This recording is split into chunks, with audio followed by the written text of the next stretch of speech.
Kapresi, binabaha na sa kabilang baryo. Paano gagawin natin dun? This is the problem. The flood is already there. Antayin lang natin mawala yung bagyo na yan. Tsaka pa lang tayo papasok. Wala pa akong masyadong nakaplano eh. Diba? Sinesearch ko pa sa Google kung paano ko paplanuhin yung flood control na yan. No? At tsaka, huwag kang mag-alala. Darating naman na yung mga food packs. Pero next month pa. Ha?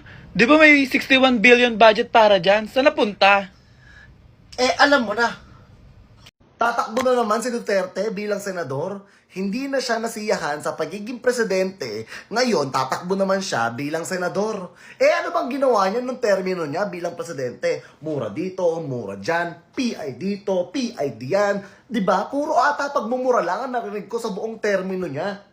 At dahil sa pagmumura na yon, dahil sa pagmumura na yon, bilang OFW, nasaksihan ko ang 3 OFW na nailigtas niya sa parusang kamatayan. Yes, tama kayo. Yung palamurang presidente, yung sinasabi nyo na walang kwentang presidente, at bilang isang OFW, naramdaman ko ang pagiging tatay ng presidente natin na si Pangulong Rodrigo Roa Duterte nung kapanahunan niya. Oo na, alam ko na, batas is batas, kaharapin ang batas. Pero yung ugali ng Pangulo at tatay naming mga OFW na si Pangulong Duterte, ibang-iba. Kayang-kaya niyang mahilot ang iba't ibang uri ng mga Pangulo sa iba't ibang bansa. Kasi nga, meron siyang adhikain at pagmamahal sa sarili niyang bansa at sa sarili niyang kababayan. Kaya sa akin, as an OFW, pero okay lang naman, isa lang naman to sa mga opinion ko.